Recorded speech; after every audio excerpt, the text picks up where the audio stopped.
Hi, everyone. Welcome to the IPRA Rec Room. My name is Vince, and I'll be one of your hosts today, and I'm joined by my host, Mark and Marissa, and they will be hosting pretty much every episode. So why don't you tell us a little bit about yourselves? Mark, why don't you go first?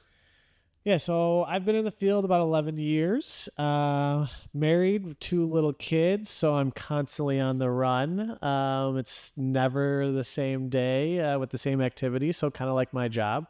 I love playing golf when I can, going to country concerts, just kind of trying to enjoy life and going on vacations. Marissa, tell us a little bit about yourself. I currently work at the Mundelein Park District. I also live in Mundelein, so I've got that great work-life balance because I work and live in the same town and an amazing park district to work for. I also have 2 small kids. I don't know if they're really that small anymore. I've got a 7-year-old and a 10-year-old. So they're at summer camp right now enjoying our park district programs. So a lot of my life right now is watching my son play soccer, my daughter dance. We like to go on hikes at Starved Rock or in other states. We went to Yellowstone National Park last summer. I do some traveling with the seniors that I oversee. So we went to London and Paris this year. Last year we went to Canada. So just lots of fun stuff, really enjoying this chapter of my career. So, and Vince, what about you?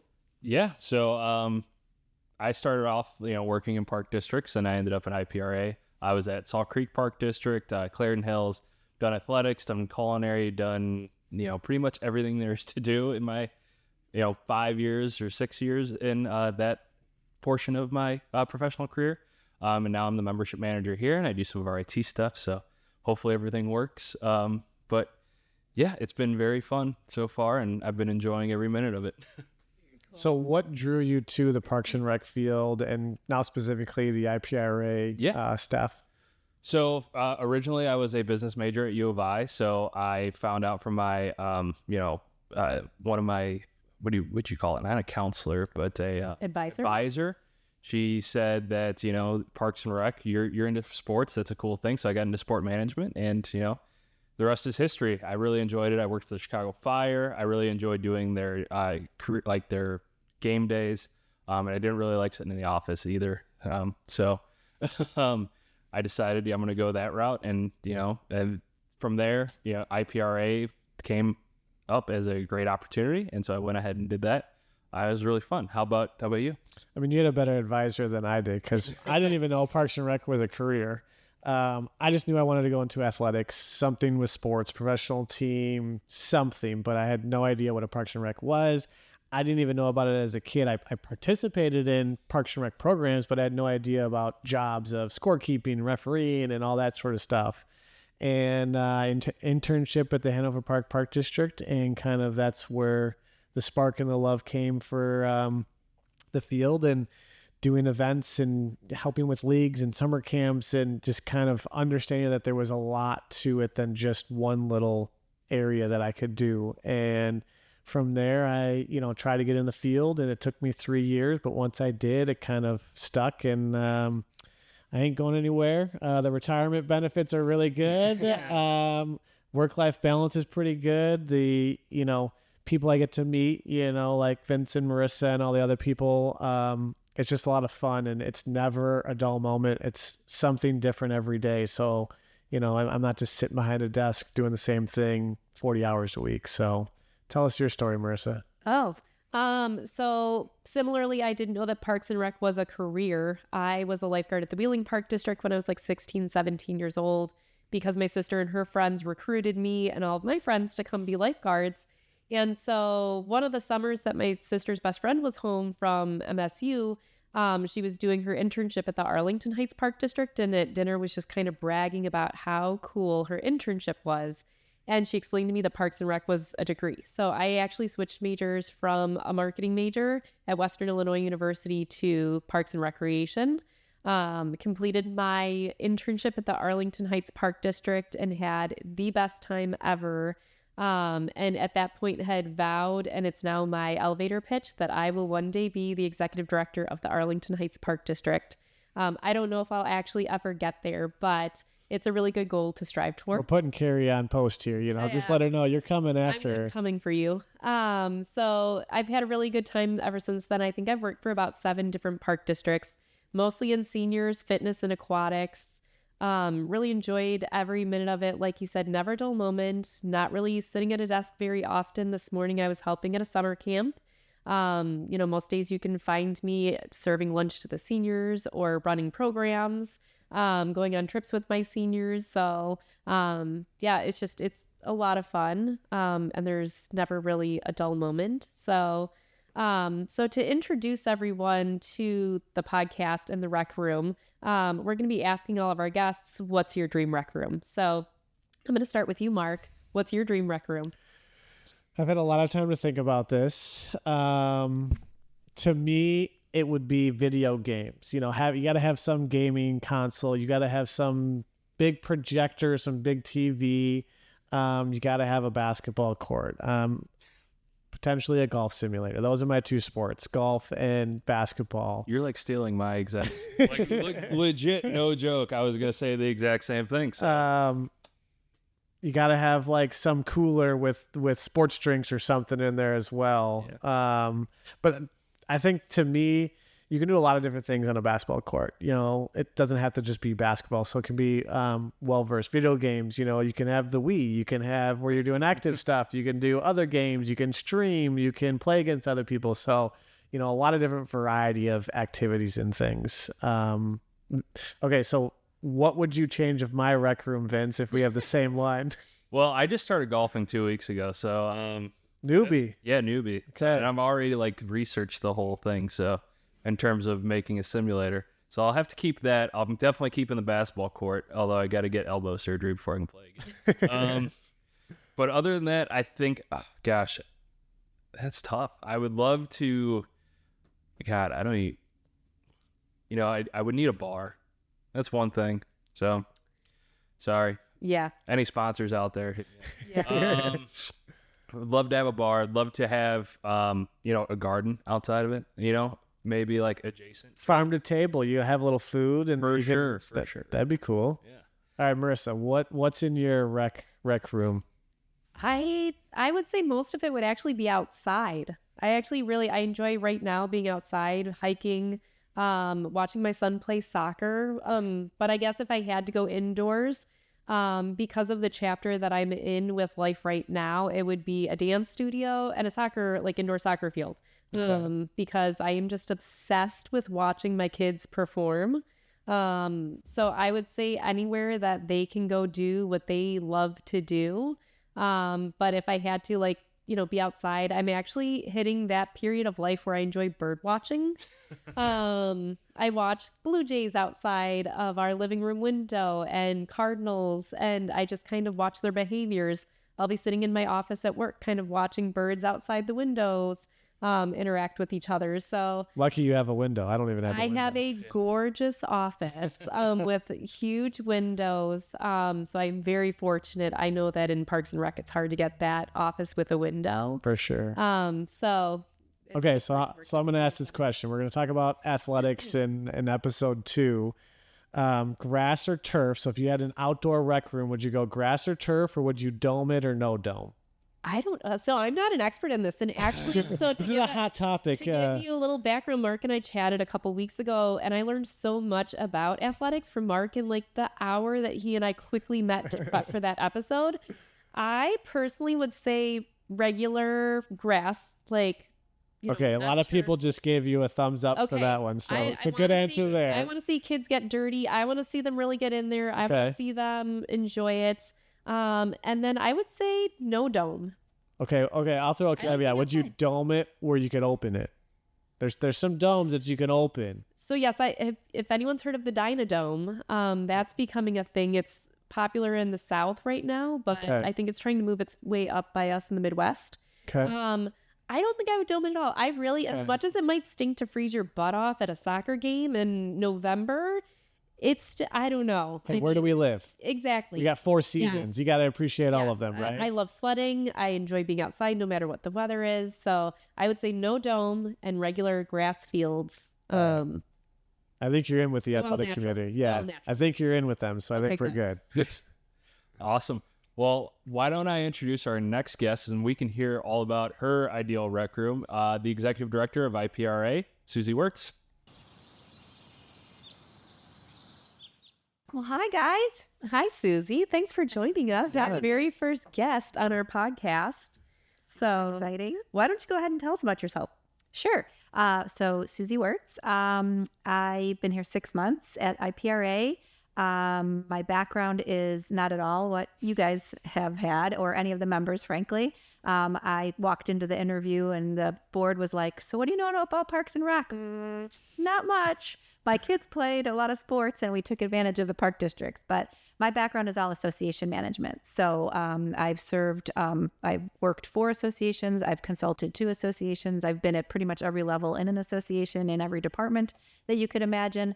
So I feel like that was my real strength to bring here. Leadership, working with members. I love working with members. The reason I love associations so much is that whatever field or industry your association, serves, those members are so passionate about what they do, which, you guys well know. So for the Parks and Rec industry. So, so that's pretty much the background. I've lived in Illinois my whole life. Actually not too far from the IPRA office. So pretty handy. Very cool. So what other associations have you worked with?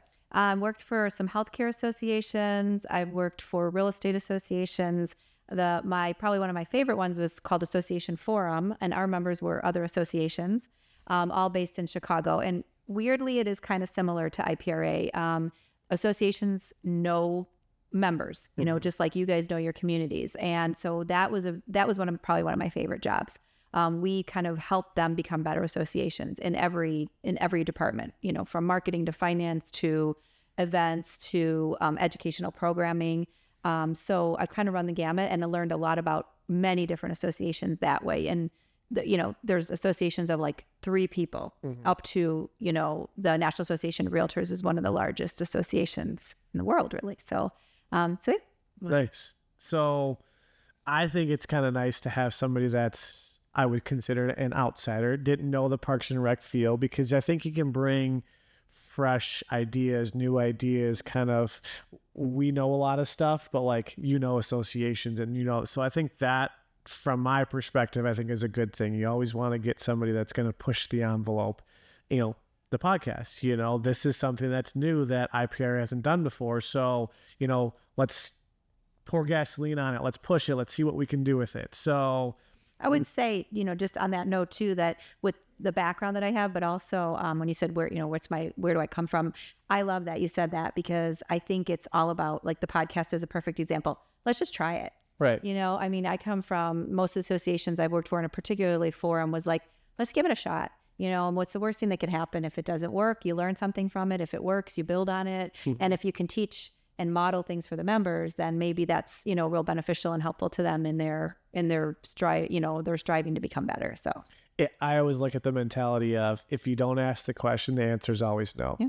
100%. So if you ask the question, at least there's a 50% chance you're going to get a yes, versus if you don't, it's 100% no. So like you said, throw it against the wall. If it sticks, great. If it doesn't, like you said, you learn more from your fails than you do from your successes. So I think this is a perfect example. So now that you've been in the field for 6 months, you're a seasoned vet.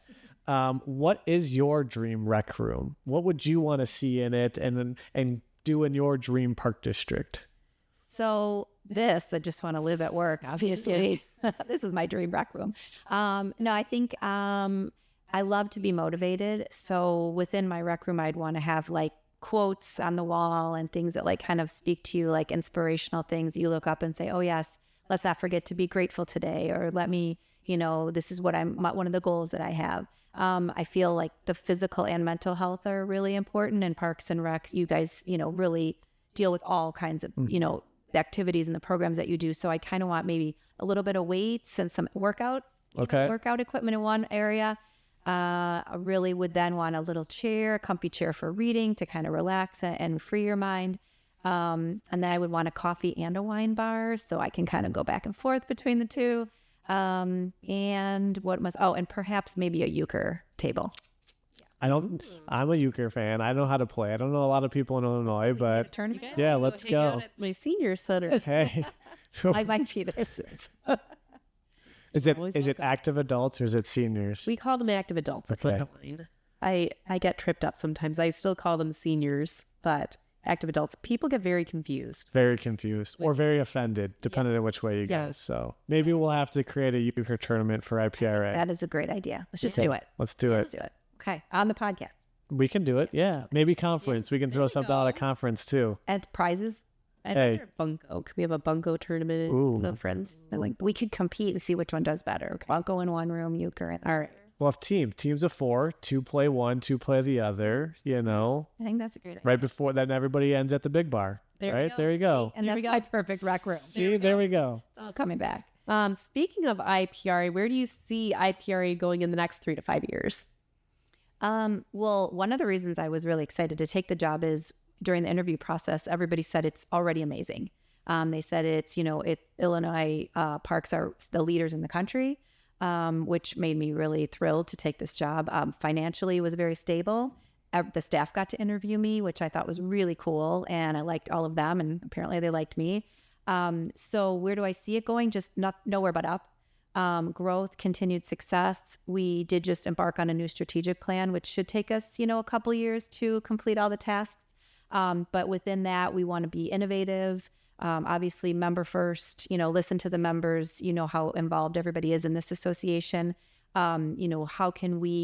What are the trends? I really enjoy research and looking at trends and what's happening, what's coming down the pike that we need to keep our eyes on so that we can offer better programming and things that you've never dreamed of or heard of. We'd like to help build those programs for the members. So very cool. Yeah.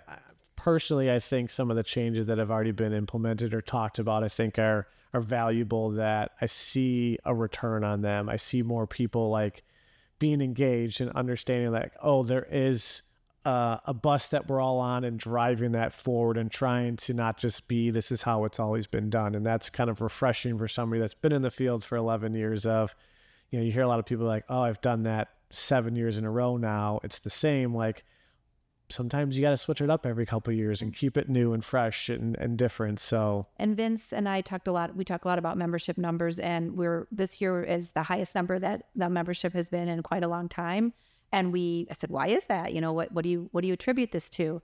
Well, of course he said himself, and really because people are seeing the return on the investment, like you said. And I understand and have learned that a lot of times people would join and then go to conference and then they wouldn't rejoin. They just kind of went for conference. Well, this year that didn't happen as much. So I think what that says to me is, again, on the right people are on the bus. We're going down the right road. We're offering more than just conference educational opportunities. There's webinars, there's, the opportunity to network. There's all these different events and meaningful experiences that the members are finding value that like, hey, guess what? I will renew that membership. So if we can keep saying that, I think that'd be awesome. for sure. Yeah. So, oh, you're going to say, sorry. No, I interrupt. I do that sometimes. Yeah. Okay. So, you just got hired, like you said, 6 months ago. So what made you take the plunge to take this position as the executive director for IPRA? Well, mission has always been a really important value to me. So like I said, I've worked for many different associations.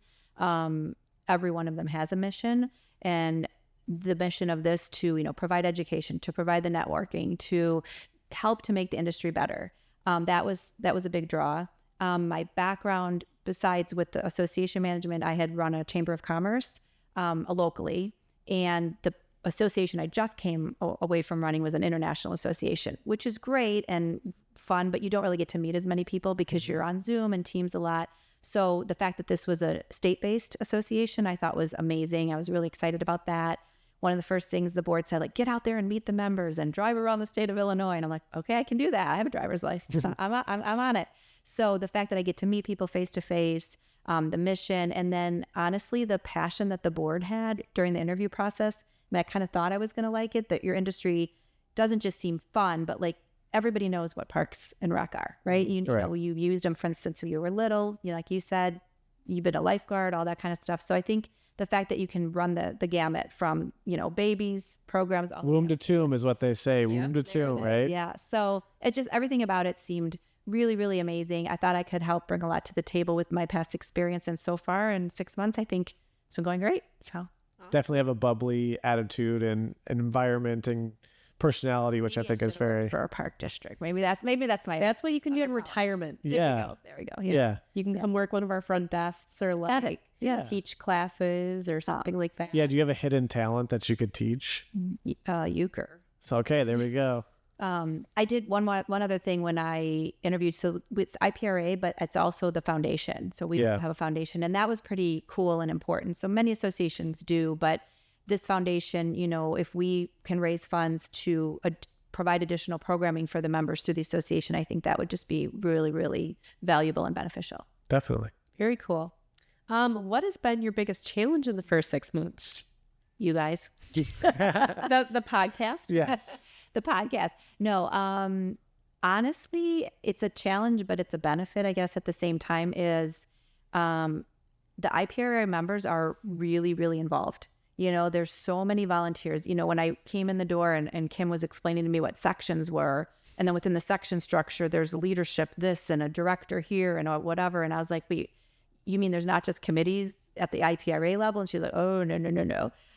So that was a challenge to kind of understand the whole structure and the processing, what the processes are to people are elected all over the board here, this director and then this board. But at the same time, that's one of the strengths, I think, right. Evidenced by you guys sitting here wanting to do a podcast, for the membership because you're volunteers. So I think there's been the strength, but that's been the challenge too of kind of understanding all the different roles that everybody plays. And the passion that comes from the the members when they are a volunteer, like this was my committee or it's my section or whatever, which is great. So but that's been maybe a learning curve for me. A lot of self ownership. A lot of people from our levels that are on the committees, like I'm on the rec section board, and like having that influence, like I take it as a personality and personal on some things when we do things or things go well or not, because I'm like, oh, it's because of me and my group and my board and stuff. So there's a lot of input from us, which I think is very valuable, and good leadership from the top. So there's a lot of, I would say, yin and yang, good combination. And we have more than just IPRA. So like I'm on the Wills board. Right. Yeah. So, and we have the biggest chapter, the Chicago, Illinois chapter is the biggest chapter for women in leisure services. So I think that also speaks to the enthusiasm and the energy that our field brings to our professions, is that we have like 150 Wills members and a bunch of us who serve on the board, and all of our events have tons of attendance. So it's, this field in general, everyone has a ton of passion for. So yeah, I could see in your situation having to kind of manage all this energy and figure out what to do with it. You've got thousands of members who are super passionate about this. How do you harness that and turn it into something bigger, better, and amazing? And you're right. I mean, the admiration I have for that. I mean, I seriously am sometimes like, when do you sleep? Like, really, do you sleep 3 hours a night? Because pretty much, right?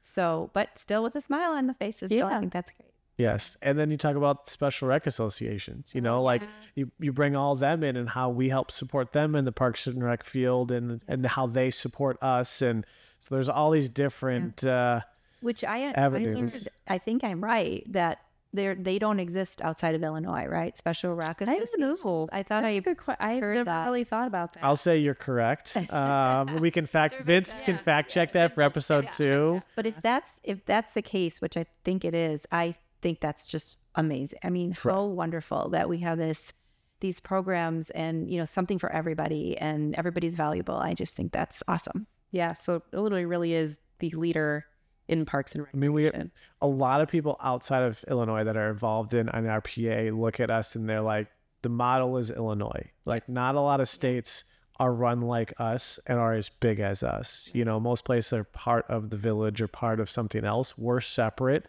So I think that gives us a leg up to be like, hey, look at us. I mean, we get thousands of people to come to our conference. Yeah, and a lot comes from out of state. And that was my first, by the way, I started on January 2nd. And the board Welcome to IPRA. Here's the conference. Yeah. Like, what do I have to do? Well, you only have to go to 7,000 meetings, get on stage and present awards you've never heard of before. Yep. Say names you have never heard, but it was really the best sort of throw me in the deep end. And I met so many people, and it was amazing. Kissing babies and shaking hands, right? Really awesome. And I got to pick out, some cute outfits. Yeah, for sure. All right. So if you could give your 21-year-old self advice, what would it be? Well, since it was only a couple of years. Yeah. Yeah, it was just yesterday. I think maybe one of the things over the years I learned is to think first, think before you speak, choose your words carefully, because once they're out there, it's very hard to take them back. Slow down a little bit. So maybe there's a theme there. Maybe I'm usually a person who's like, go, go, go. But take your time, and don't be afraid. There is no such thing as perfection. You know, when you're growing up and you're like, I have to do this, or it has to be this way. And I think obviously, you get graded in school and all that. And these days I feel so bad for these kids, like with that they always think they're being judged in social media and what. So I would say, slow down, take it easy. Usually nothing's the end of the world. And I had a couple other ideas, and be curious, be curious. And so ask a lot of questions and learn as much as you can. Ask the why. I always say, always ask the why, because I want to know why things are the way that they are. Like, and little kids do that. Yes. But your kids are little. Both my kids. I have a 3 and a 5-year-old. Ask the why. Mine are like, why not? Why aren't you giving me more money? Why am I not getting a car? Yeah. But they're always like, but the sky is blue. But why? Yeah. Because this, but why? And we should do that. Yeah. Should do that. Question everything. It helps you understand the situation a little bit better too. So I always need to know the why before I get into some things that I know, what am I doing this for? Yep. Rather than just go do this. Exactly. I'm the exact same way. And I'm going through it with my 3 and 5-year-old. Both of them are saying, well, why this? Well, why that? You get to the point where like, sometimes, yes. That is a good movie too, by the way. Yeah. But yeah, you kind of, sometimes I'm like, I don't know. Yeah. That's just how it is. And then it's like, oh, now we can learn something together. Let's go figure out why this is, and, teaching moments. So, but yeah, well, thank you very much, Suzi. This was a pleasure. Sure we don't have a couple more hours, or we could probably keep going. As I said, I could talk to a wall. Marissa can talk very well. So yeah, this is great. Well, thanks. And here's our logo. We love it. Keep listening. Thank you.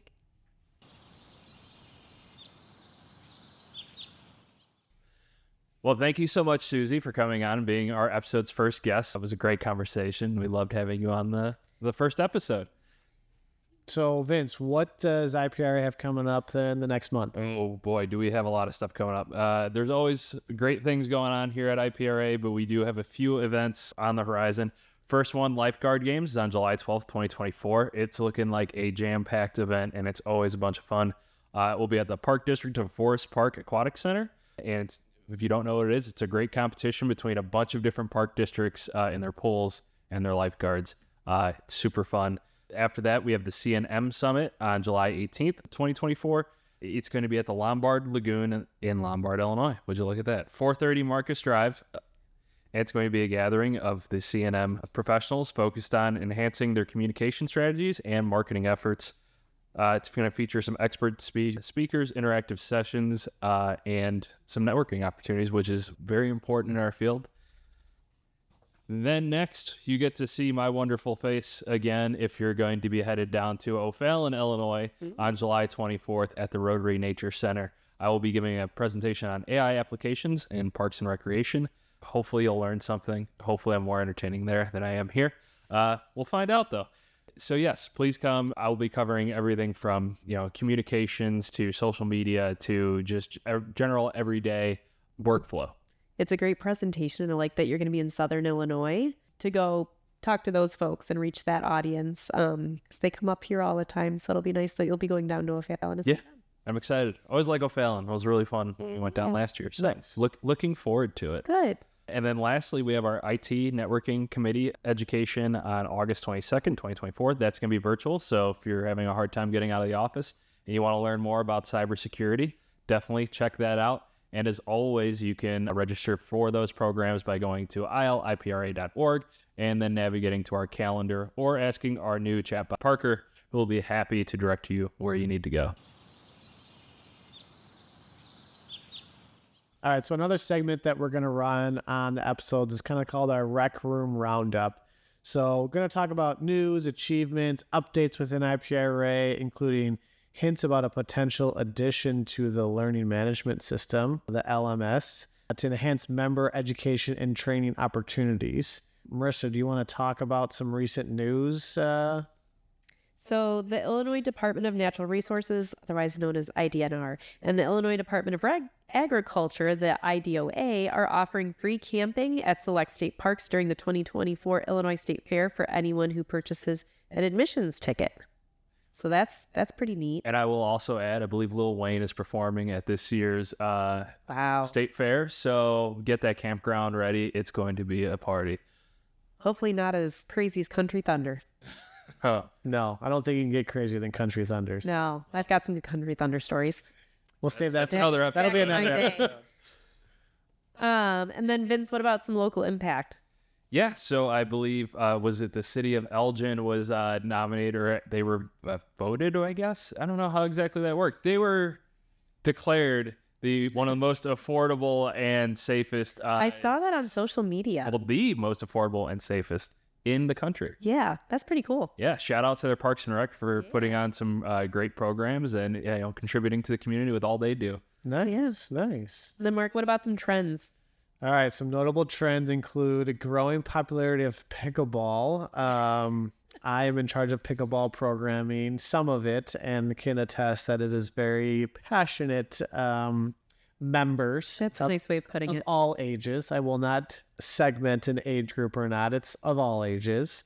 Can I just say shout out to the village of Elk Grove that's going through that debacle at one of their parks right now with very strong opposition and proponents. Wow. Yeah. We had look that it. We had it last year in Palatine that we had a tennis court they were going to convert to a tennis court and pickleball, but it was right behind some townhomes, and they weren't thrilled about the noise. Yeah. And so they came to the park board, and the park board basically decided not to put them there.